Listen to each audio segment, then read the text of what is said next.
My name is Cheryl Carr. I'm a working career services at Walsh, and I'll let Katie introduce herself.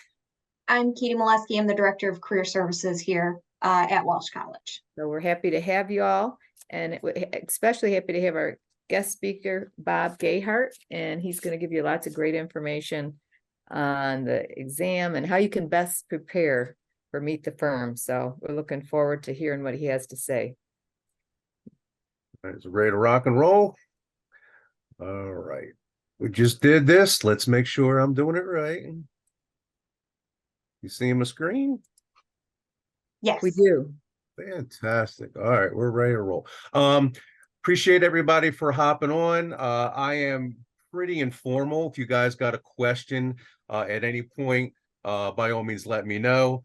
Caitlin and Cheryl just pop in and let me kind of hold where I am right there. I usually go about 35-40 minutes, so there will be plenty of time for Q&A at the end. In general, I'm just trying to get you guys ready for your Meet the Firms and speaking with the recruiters and making sure that you're prepared and confident as you get into this next session. So here we go. Not everybody is aware of who we are, UWorld. A lot of people know us as Rogers CPA. We kind of came together about 3 years ago. UWorld was very prominent in verticals of like medical, nursing, pharmacy, college prep. And then through the last couple of years, acquiring companies such as Rogers CPA and also in areas of like grad school. The platform is really user-friendly and have had a lot of good feedback as far as getting candidates ready for their high-stakes exams. And we're encouraged to have those conversations with you going down the road. We're not just a exam prep company, but we're trying to get yourselves ready for just your CPA career. We're very proud of our 94% CPA pass rate. And we do look at those that have gone before you, ask them kind of like what their challenges and obstacles were, along with working with obviously the board and how the exam is put together. We think you can get you through this process at a 3 times faster rate with SmartPath, which is in essence, it's our dashboard. All the prep companies have that. It's a really great time management tool and evaluator of where you are as far as where you're mastering certain areas and where you need to put a little bit more emphasis and time. We do work with the Big Four, all the trusted partners, whether they be locally or regionally. And as I said, with the Big Four as well, I'll go into a little bit more detail as far as how I can help collaborate with you in getting where you want to go and hopefully getting them to pay for your prep. Our agenda today is basically kind of why is Meet the Firms such an important role that you guys should be a part of.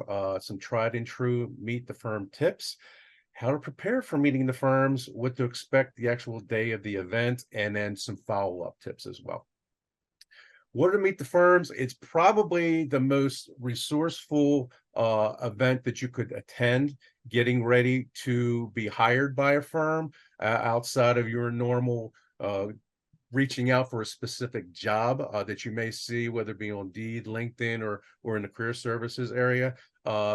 Most of your firms look to these events for pulling their candidates as well. So it's a win-win for everyone involved.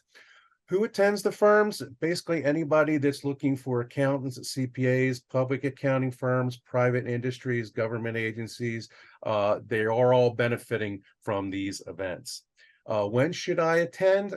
You should attend as many as often as you can. It's kind of like reinvigorating yourself and reinforcing yourself with each interview that you have. The more of these you do, the more comfortable you'll be, and the better prepared you'll be for like on the spot interviews. If somebody seeks you out in person, you'll know how to answer those questions. And also I'll share with you, Caitlin and Cheryl can have some information as far as some questions that you can ask the firms as well. Basically, you just want to present yourself in the best possible light and giving the best impressions at all times. Tried and true Meet the Firms tips. Do your homework. Research the firms that are going to be there. More often than not, this list is made available. You want to go to the LinkedIn page, find out if at all possible who is in person going to be attending. Kind of go to find out what specific candidates they're looking for. Create yourself a little cheat sheet. And basically, as I said, I'm going to prepare you with some questions you can ask the firms as well. You're going to be more likely than not through this whole process going to have like 5 to 10 offers, or at least taking you through their process. Everybody's going to want to hop on board with somebody as soon as possible and start making some money. Just do your due diligence and ask some questions, because in the end, it's got to be a win-win for them as well as it is for you.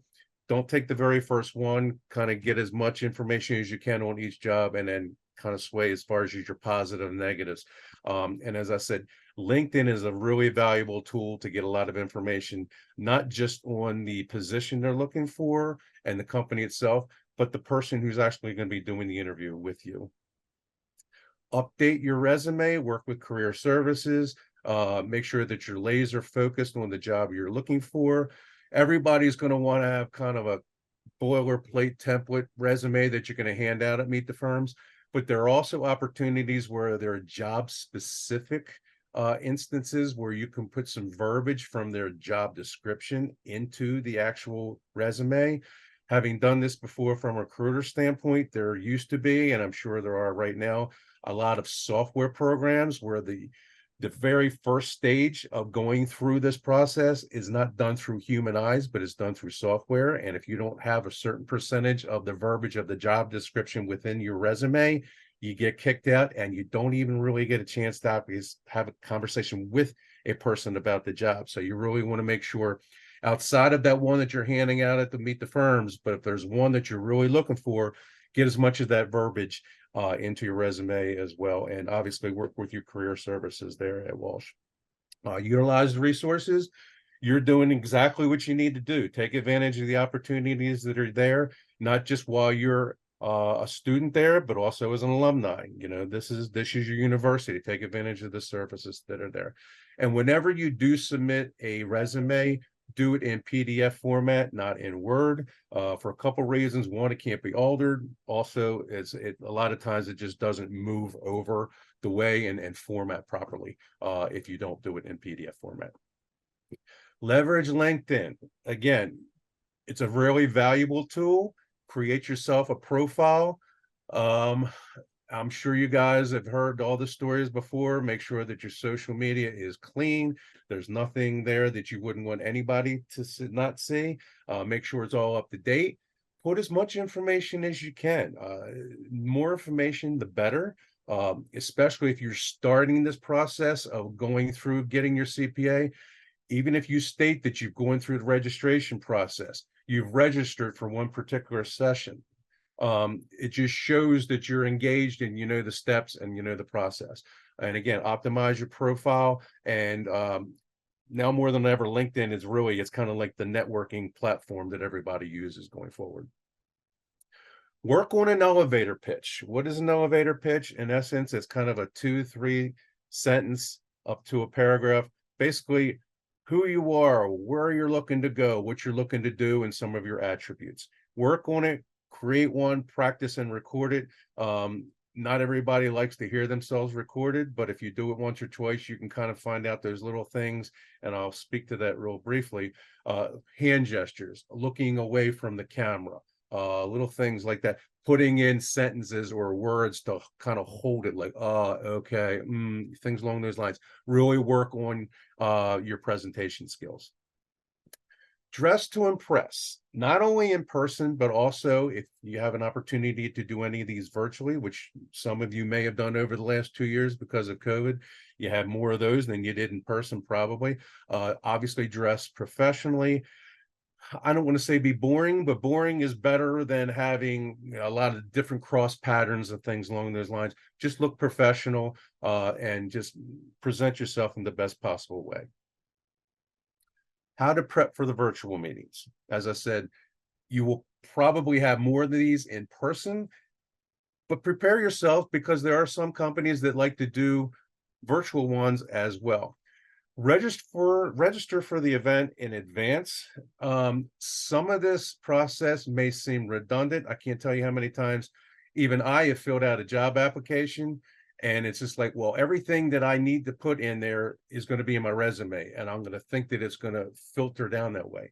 You might need to be very redundant. Just make sure that you go to the event, register for it, put as much information as you can, because you don't want to eliminate yourself by not having a field populated, than just being redundant about it. And just about every career fair will have this. Just make sure that you present as much information as possible. Complete your profile in person. Obviously, they'll see your face. You're going to want to have your face on your account, your LinkedIn account. You can see the example I have here on the screen. Professional headshot, almost like a visa or a passport. Again, fill out as many applicable fields as possible. List as much information as you can that's pertinent to that job that you're looking for. Courses that you've taken, especially like the higher level courses, any kind of affiliations or societies that you're part of, the BAP group, accounting society, things along those lines. And recruiters really will look to these aspects to kind of like break the barrier as far as whether you're going to move on or whether you don't. So the more information you can provide, the better. Set up and practice navigating, especially if this is a virtual. Make sure that everything is compatible, whether it be Handshake, Zoom. We were just hopping online a little earlier before everybody got on board here, making sure that I could navigate my PowerPoint and everything was where it needed to be. You really want to seem as though you're organized and you're not missing any of that information. Plan your day. There will be possibilities of group sessions. You'll have one-on-one appointments. And you're going to want to walk the room. And again, this can be done virtually as well as in person. Can't tell you how many times I've done a meet the firms. You have all the tables around the room. And invariably what happens is you see these candidates come to a table, then they're going to go to the middle of the court or the middle of the area, and they're going to kind of gather themselves. That's fine. If you're organized ahead of time and can literally just move from one table to another, and you may even skip one because you just may not feel as though there's a compatibility there. But if you move in a flow, as opposed to going to the middle of center court each and every time, you really seem prepared. The recruiters see this, they understand it, and they do check off that you do seem prepared. So kind of prepare your day, figure out how you're going to go about the one-on-one appointments and your presentation there. Look at the questions that I presented, and then the group sessions, I'm about to get into that.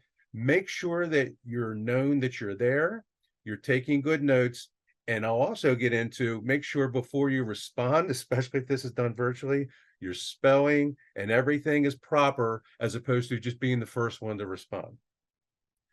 If you are doing a virtual, you want to make sure that you're in a very nice neutral space.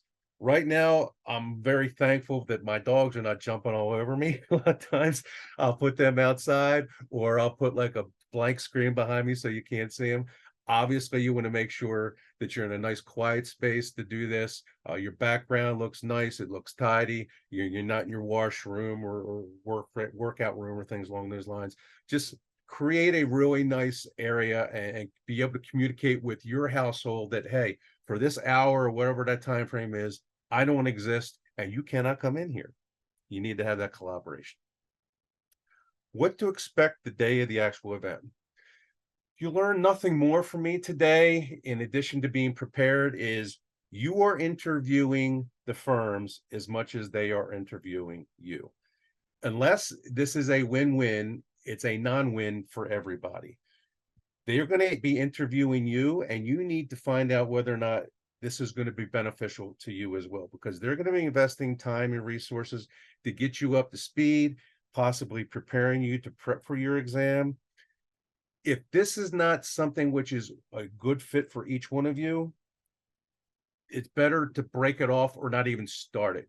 So really make sure that meet the firm is a two-way street. Make sure that it's good for you as well as it is for them. I'm going to throw out an acronym to you that in the very worst case scenario, if you're just fumbling over your papers, you're dropping them and everything, hold on to the acronym JOIN.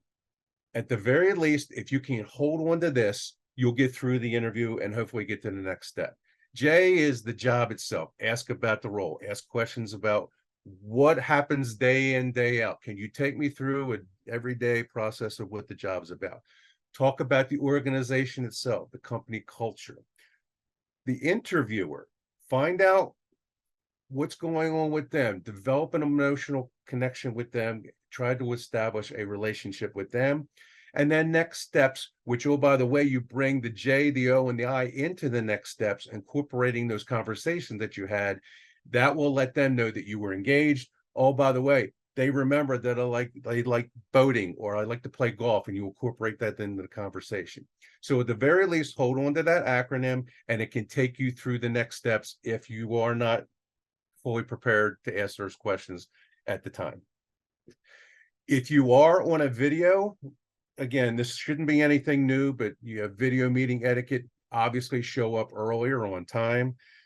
Constant eye contact. You don't want to be playing with your cell phone.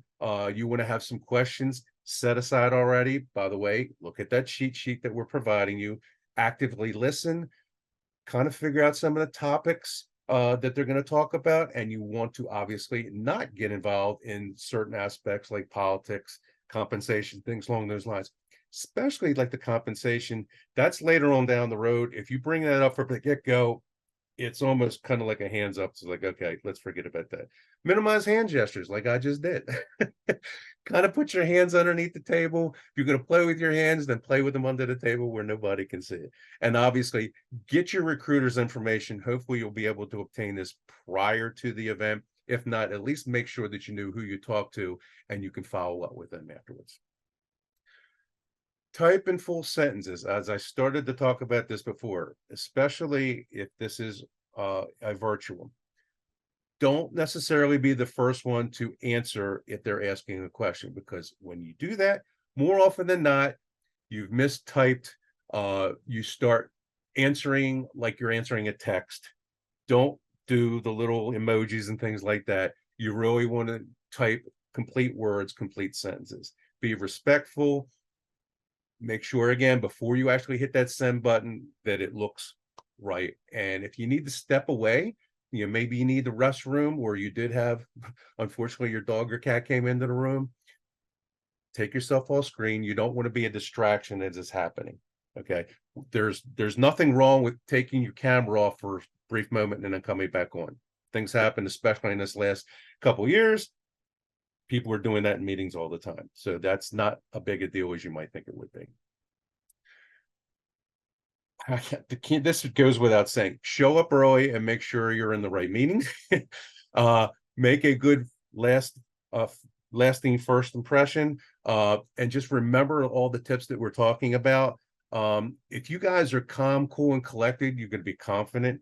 And when you're showing confidence, you're going to get to the next step. If you're fumbling over yourself, you're mistyping, you're a constant distraction, you're probably not going to go very far in the afterthoughts of that meeting. Post-event follow-up. Always follow up within 24 hours. Send a follow-up email or message thanking them for their time. Again, refresh the memory about who you are. You had that conversation about the game that that happened that previous weekend, or an event that you guys shared, a humorous event, or a question came up. Definitely connect with them on LinkedIn. Can't go into this often enough. Build a really prominent LinkedIn profile. It really will carry with you throughout your career, building a network, and always ask for the next steps. They're used to doing this all day long, and as long as you're not overbearing, you just want to simply know, what's the time frame?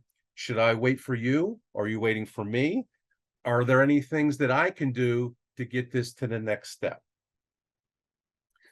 The time to invest in yourself is now. Set yourself apart and your future employer. The big thing is overcoming 4 of the big obstacles that we come across. As I said, when we build our course, we ask a lot of candidates that have gone before you what some of their challenges were. And more often than not, they're going to fall in these areas here. Difficulty, the exam is difficult, but if you prep for it, you'll pass. The time involved, whether it be how long is it going to take me to do this whole process, or how much time do I have each and every day? Procrastinating. We all will think about something and we want to put a game plan together, but actually getting it started and executed, we all procrastinate. And then the expense. I'll get into that very briefly in another couple slides, but hopefully you're able to get the firm of your choice to pay for your prep. If not, I can talk to you about ways in getting you prepared properly for the exam. It is a phenomenal time to become a CPA. Their long-term job security, great flexibility. You guys are truly seen as a trusted advisor to the business community from day one. You're at the forefront of all the technological advances that are happening in the world. Hence, why the exam is changing, and they're making it more in the life of a day of a CPA. From a personal standpoint, as I said, it's a great work-life balance, and you really have an opportunity to make some nice money. This was taken from Robert Half. Basically, where I'd like your eyes to go here, the bottom two lines under tax services and audit assurance services.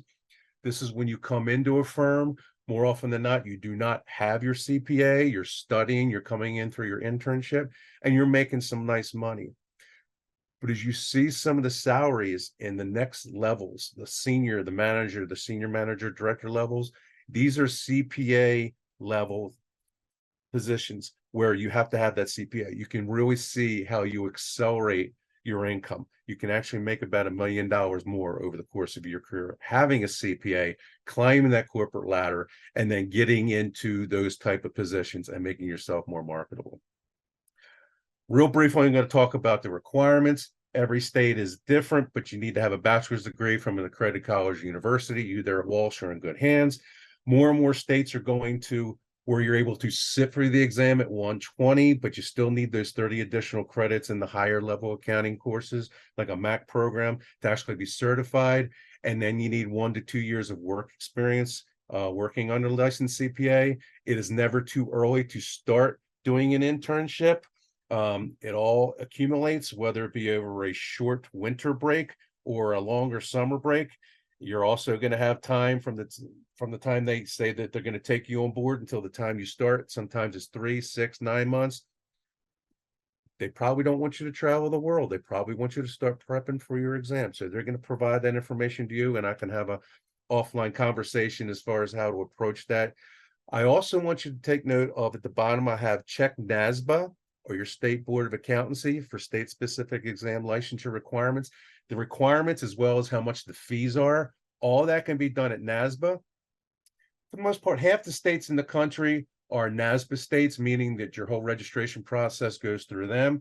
The other half have a state board of accountancy where you do all that. I believe in Michigan, everything is done through NASBA. But all that information, even if it's not a NASBA school or state, it will take you to a direct link. So NASBA.org is a great place to bookmark that information and get that. For those of you that have the opportunity to sit at the end of this year, I would recommend taking at least one section, because the exam's going to change. And I'm not going to get into a lot of this because some of you may not be ready for this. Currently, there are 4 sections: audit, FAR, reg, and BEC. Aud, FAR, and reg will continue after the beginning of this year to be your core. Everybody will be tested on that. If you can sit for and pass BEC by the end of this year, you will not need to take one of these 3 disciplines. If you do not sit and pass for BEC by the end of this year, you'll need to take one of those 3, and I can have a conversation with you as far as a little bit deeper dive as what they are, timing, things along those lines. Prometric is the center where you're actually going to take your exam. Candidates from not only just CPA, CFA, but as I had on my very first slide, the medical, pharmacy, nursing, they all go to Prometric to take their exams. Pretty much treat this as though you're going on an interview. Make sure that there's no parking issues, traffic issues. You don't want to cut into your time. Bring your standard contact information.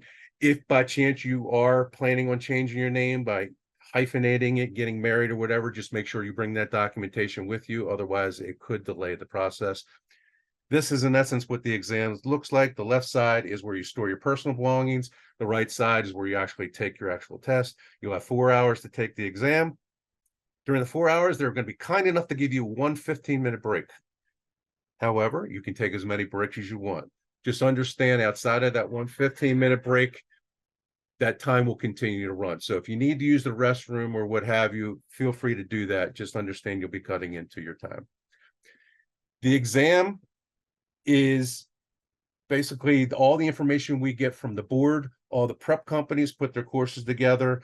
All the schools put their curriculum and syllabus together based on all this information. How you prepare for it is differently. Why did you choose Walsh over another school? Because that basically fit your learning style. It's the same thing with the prep providers, the courses, we all get the same information. How you digest that information and get to the point where you're able to analyze it and understand it is different for everybody else. So whenever you have an opportunity to do a trial, highly recommend you do that to see which one best suits you. Finally, last couple of slides here. I'm hopeful that whoever you go with will provide you the opportunity to give you your prep. We have, as well as all the other prep companies, we have relationships with the firms where it's a direct bill. In essence, you just tell your HR person at your firm who you want to prep with. If they have that relationship, they pay for it. There may be an instance where they pay for the majority, if not all of it, or you may be on the hook for a couple $100.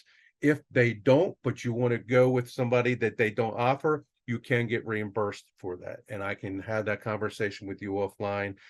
The bottom line, everybody, is we can lead a horse to water, but you need to be able to drink. The prep company will, the firm will pay for you one time to take the exam. Otherwise, you're going to be on the hook for yourself. So they really don't care who you prep with as long as you pass. And more often than not, they're going to give you a bonus for becoming a CPA. The going rate right now is around $5,000. In addition to that slide I showed you where you can make about $1 million more over the course of your career. So it really is an advantageous time to get yourself up and going. Last two slides here. I have a QR code here and that same QR code on my last slide. Whenever you guys have a question, I'd like to be a mentor or a resource for you, whether it be about the UWorld course, the exam itself, the registration process, the timing. Does it fit into my schedule now with school? How can I do it with career and a family? I've done this myself. I've had 3 kids. I'm not exactly a young guy. I've been through the wars a little bit. I can help you with my experience. I'll be more than happy to provide you an advising session. There are those 2 QR codes again. That's one for the free trial from UWorld as far as their course, taking a look at it and see if it works for you, and then the advising session as well. As you start getting into the meet the firms aspect of what we're talking about today, be confident, take those questions that I provided, make sure that the offer or the company that's interested in you is best suited for you as well. So with that, I've been babbling away. Does anybody have any questions that I can answer? I have a question. Yes. Hello, nice to meet you, Hey, Bob. how you doing? How you doing? Doing good. I actually have a job offer from Plant Moran that I've done 2 internships with them. I think I want to stick with it, but I also want to attend Meet the Firms as sort of like a networking opportunity. Do you have any advice for how to go about that when I'm not necessarily looking for a job, but want to make professional connections? I'm pretty transparent. The one thing I will say is if you're fortunate enough to marry the person who you grew up with and became friends with, and they're your life partner, that's great. It's kind of like right now, you love Plant Moran, they're going to give you this opportunity, but you never know what might happen down the road. I can tell you, we have a relationship with Plant Moran. They're a great company, but you just want to always make yourself marketable. Find out what situation's best for you. A lot of times you don't know. So consistently go to these whenever you have an opportunity, refine your skill, refine what you think you may need to make yourself more marketable. It's okay. And at the end, I don't even know if I talked about this. When you get your certificate, it's basically going to say you're a CPA. It didn't say whether or not you took BEC or a particular discipline.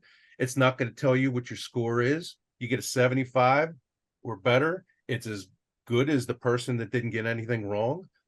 So in essence, you just want to get your CPA, and then you're going to find out that you're going to be very marketable and you're going to be getting a lot of offers. As I said, Plant Moran is a phenomenal company. They really are. And I know people that have worked for them for decades. Nobody says you can't just see what else is out there. Hopefully I answered your question. Yeah, I think that was helpful. That's pretty much the reason why I wanted to attend as well, just because, like you said, you never quite know what's out there until start You looking. really don't. And I can tell you, working for a big four, you're gonna have a lot of good opportunities. Not only there, but if you have that on your resume, you make yourself more marketable. But a lot of other times when you're working, and Plant Moran is not small by any means, but a lot of the smaller or the regional ones, you have more on the benefit side is maybe the monetary, like maybe you're able to work from home every Monday or Friday, or especially in lieu of trying to get your CPA, they may give you a little bit more time off work to prep. So you really got to these are some of the questions you can have with the recruiters, as far as when I come on board, will you make this available to me? What's the protocol? Can you tell me a little bit about the process? So those are some questions you can have with them. Okay, thank you so much. I really appreciate it. Absolutely. Anything else? So, for instance, I know with Meet the Firms or any career fair, for students and alumni, it can be kind of a difficult opportunity or experience to walk into a room full of employers. It can be intimidating. What recommendations do you have for students to prepare, kind of help them with those nerves and really get them ready to start having those initial conversations and good conversations once they actually start walking up to those tables to talk with those employers? A lot of it is prep work, as we talked about. Find out who's going to be attending, not only the company, but if you can find out who the recruiters are, even better, because then you can have those personal conversations. Go to their webpage, find out what roles they're looking for, where those roles are. It may be a satellite office in this location. Oh, that's another conversation you can have, is like, what location are you looking for? And then those questions that I provided you, why are you working here at Plant Moran? What brought you there? What do you really like about it? If there's something that you could change, what would you change? Most of my answer to that is prep work, and knowing that you did that ahead of time is going to give you the confidence to walk up to a Plant Moran and say, hi, Amanda, how are you? I'm Bob Gayhart. I see through your website that you're looking for boom, boom, boom, boom, boom. Can you tell me a little bit more about that? So in that aspect, you're interviewing them, as opposed to, oh, hi, here's my resume, and your hand's shaking and you're just not very confident. Be confident. Guys, I'm telling you, when you come through this process, you're going to have 5 to 10 offers. It's a little daunting right now because you don't have a paycheck coming in, but once you get that CPA or you get that offer, you're going to get more than one offer. I guarantee you.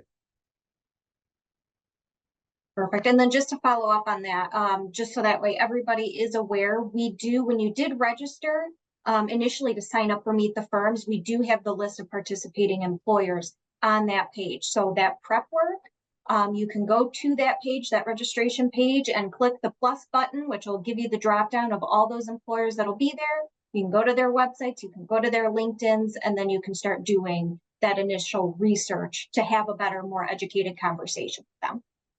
And if you don't have the information for the recruiter necessarily who's going to be at your event, you can go to the website of that firm and find out what areas, who the recruiter is in that area. So you can at least narrow it down to maybe 2 or 3 people. Don't be afraid to go to the firm's website. You can get a lot of information on that.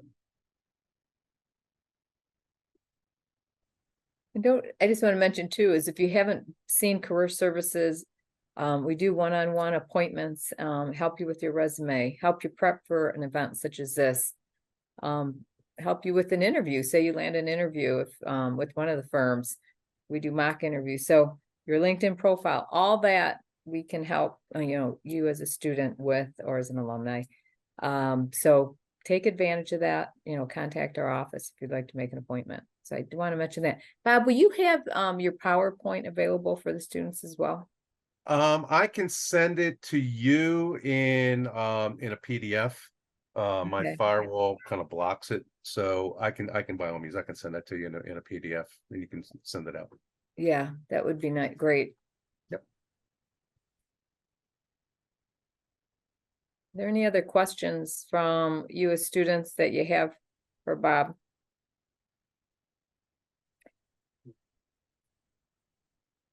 Don't be afraid to ask. I was gonna say, one of the other things I'd like to bring out is more often than not, there are gonna be people around you that have the same question. So there's no such thing as a dumb question. You Mm-mm. don't know what you don't know. So ask a lot, ask as many questions as need be. That's how you educate yourself. Yeah.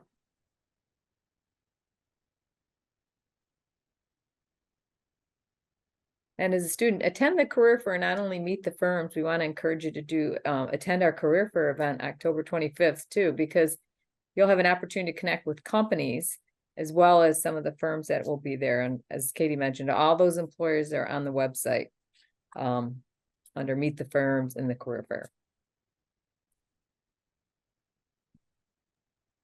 Okay. And I guess I'll just piggyback because I know Bob had made a point about making sure that your social media, your LinkedIn specifically, is up to date. If your LinkedIn is up to date and you're not sure how it looks, we can take a look. But one of the cool things I did want to mention about the upcoming career fairs is that we are actually going to have a LinkedIn photo booth at the event.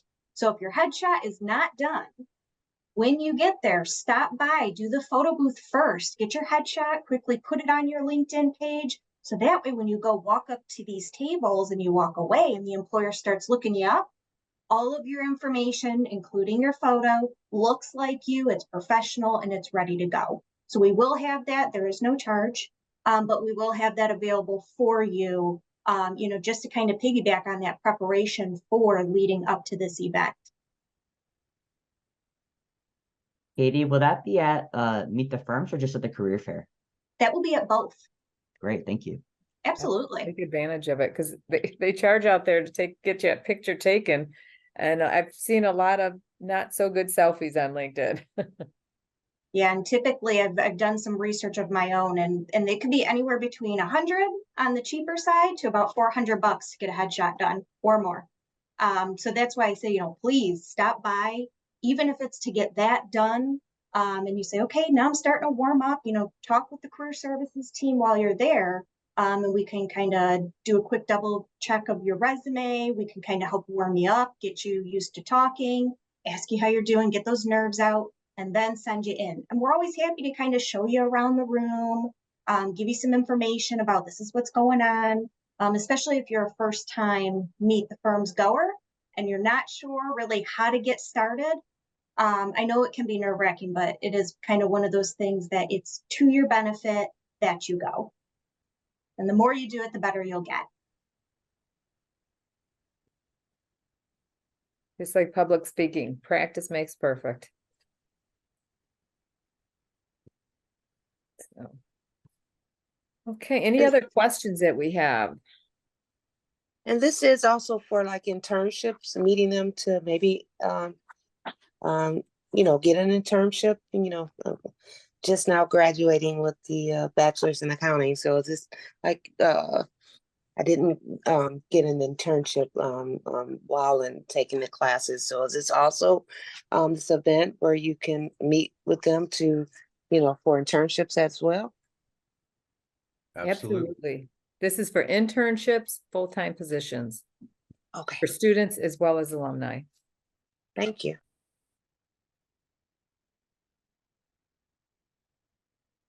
Okay. Any questions about how to dress, what to say, what to do when you first get there, resume and that interview portion, following up after the career fair?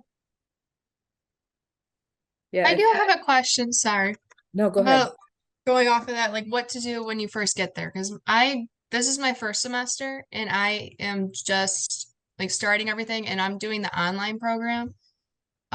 So I guess like that would be a big thing for me of what to do when I first get there as of I'm not on campus. Yeah, absolutely. So with the Troy campus, when you arrive, you'll come in, there's only one entrance. So you'll come in through the entrance, you'll go all the way around the building to the northeast side. And then you'll kind of enter through the Berry Center, which is kind of that nice glass area, and you'll kind of walk up the hall, and there's actually going to be a career services table already available to kind of help check you in. So we'll make sure that you're in. From there, we'll give you some information. Here's the map of everybody that's here. Here's the names of all the companies, what table they're sitting at. So even when you get there, you're outside of the main employer area, and it gives you an opportunity to collect your thoughts, figure out, okay, these are the 5 I wanted to talk to. These are where they're located in the room. So you can really kind of plan, as Bob had said, rather than going to the center of that room in front of all the employers, you can be out in the main lobby area, kind of preparing, okay, I'm going to walk the outside and work my way in, or vice versa. And that'll give you an opportunity to get ready. Now we are looking at kind of having a career services table off to the side. So if you say, hey, can you check my resume? Does my outfit look okay? Is my tie right? Is anything out of order that I should really, make sure I put together before I walk in front of the employers? We're happy to kind of say, hey, fix your hair over here, tighten your tie, do all these things. Let me see your resume real quick. Give me a quick elevator pitch. Let's hear it. Just to kind of warm you up. We'll do all those things with you if you want it. If you're somebody who says, I'm ready to go, then you'll just simply check in with us when you get there, and you are free to go about and start networking and talking with those employers. But I do recommend, when you get there, talk with career services. And then if you don't have your LinkedIn photo, hop by the photo booth and get that done first, so you can update your LinkedIn photo real quick online before those employers start looking you up once you walk away. And I want to mention again, if your resume isn't top notch, make sure you meet with us, because we do resumes electronically with you. You want to make sure you have a good printed out resume. That's the first thing you're going to hand that employer. So happy to help you with that. Contact us if you need assistance with that, or it needs some type of touching up. Take advantage of that. Just want to encourage you. Well, thank you so much. Absolutely. Maybe this is just a matter of reading between the lines, but we probably should bring like multiple copies in a folder of our resume, right? Yes. Absolutely. Okay. Yeah. Thank you. And I always, when I see students at like a Meet the Firms or career services event, they may have like their targeted 5 firms they want to talk to, but I like to encourage them, talk to more. I mean, talk to every firm there. You really can learn so much from all of them. And it's also just great networking opportunities. You're not we only have this event once a year, all these firms in one room. Talk to as many as you can. And sometimes go to the ones you don't want to work for first, just to get the, nervousness out. You can kind of get the flow going on the conversation, on your elevator pitch. So, maybe go to those that you don't want to really work for first, just to get the practice. Hey, Sharon, Caitlin, I have a scenario for you that I've done in the past, and I've seen it work and I've seen it work against me. Trying to separate yourselves from all the mass people that are there. Once in a while, I've taken like the individual lifesaver and stapled it to my resume and handed it to the recruiter. Just kind of like separating yourself from everybody else. Have you seen anybody do that, or have you seen anything from that? If you have. I have not. Have you, Katie? I have not. I was gonna say that is a new technique that I have heard. But I mean, it definitely would get your resume to the top, and it's different.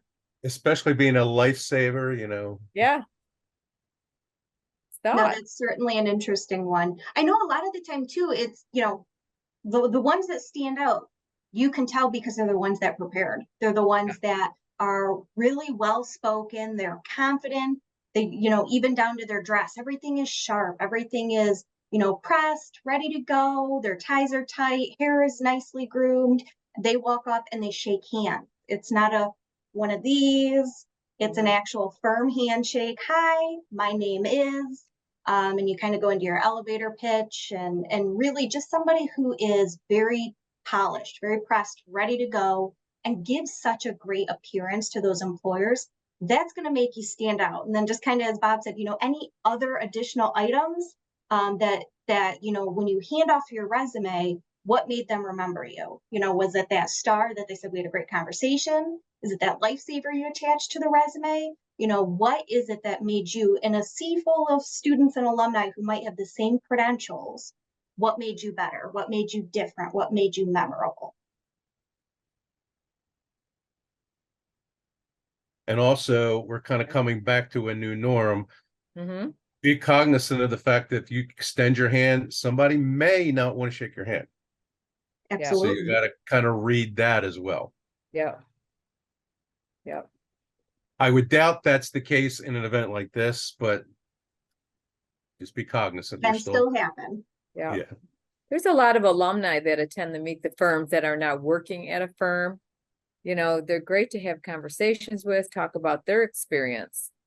So there's not only the recruiters from the firm, but many times the alumni from Walsh attend and want to talk to the students as well, and you can learn a lot from them.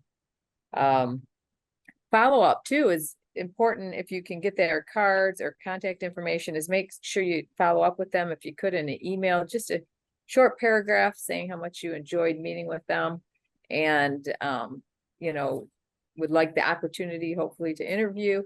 Just a well-written email, and then I would attach your resume again too, just so they have it electronically. So follow-up could really help make you stand out.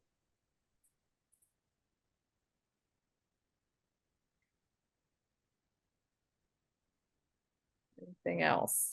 Anybody have any other questions?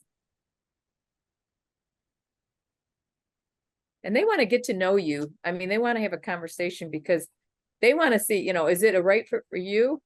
And are you a right fit for them? So it is like having a conversation. That's the main thing, is, you know, a professional conversation, obviously, but just getting to know you as a person and letting your personality come through as well. So confidence is important in the whole situation, I think.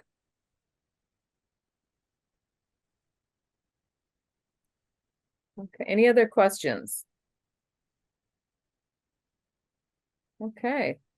Well, I think we'll go ahead and wrap it up. And I know we're going to send you a follow-up email with the 2 items that Bob has put in the chat, as well as hopefully the PowerPoint when we receive that. And I think the PowerPoint would be really helpful to I'll have. get that converted and get that right out to you. Okay.